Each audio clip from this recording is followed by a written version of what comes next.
నాటి కార్యక్రమం ఎంజీ నరసింహులు గారి ఆధ్వర్యంలో మన జిల్లా కన్వీనర్గా ఉన్నటువంటి ఎంజీ నరసింహులు గారి ఆధ్వర్యంలో జరుగుతున్నటువంటి ఈ భారత రాజ్యాంగం 76వ రాజ్యాంగ దినోత్సవాన్ని పురస్కరించుకొని ఈరోజు మాచాల గ్రామంలో ఏర్పాటు చేయడం జరిగింది.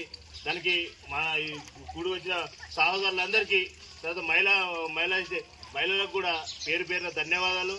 అలాగే ఈ రాజ్యాంగం అనేది మనకు బైబిల్ ఎట్లనో, తర్వాత ముస్లింలకు ఖురాన్ ఎట్లనో, హిందువులకు భగవద్గీత ఎట్లనో, ఈ అన్ని కులాలకి భారత రాజ్యాంగం ఇంపార్టెంట్. ఈరోజు వ్యవస్థ నడుస్తుంది అంటే భారత రాజ్యాంగమే నడిపిస్తుంది. రాజ్యాంగం వల్లనే మనకు హక్కులు వచ్చినాయి. మనకి ఈరోజు సంక్షేమ పథకాలు ఇవన్నీ చీరలు రేషన్ ఇస్తుందంటే భారత రాజ్యాంగమే. ఆ రాజ్యాంగం కన్నా లేకపోతే ఏది కూడా రాదు అని కూడా గుర్తు చేసుకుంటూ ఈనాటి అందరికి ధన్యవాదాలు చెప్తున్నా. ఈరోజు 76 సంవత్సరాలు అయితే ఉంది భారత రాజ్యాంగం ఆవిర్భవించి. మనము ఇలాంటి కార్యక్రమాలు ఇక ముందు ఇంకా ఎన్నో జరుపుకోవాలని కోరుకుంటూ ఈ నాకు అవకాశం ఇచ్చినటువంటి పెద్దలకు ధన్యవాదాలు చెప్తూ ముగిస్తా ఉన్నా. జై భీమ్, జై భీమ్. ఈరోజు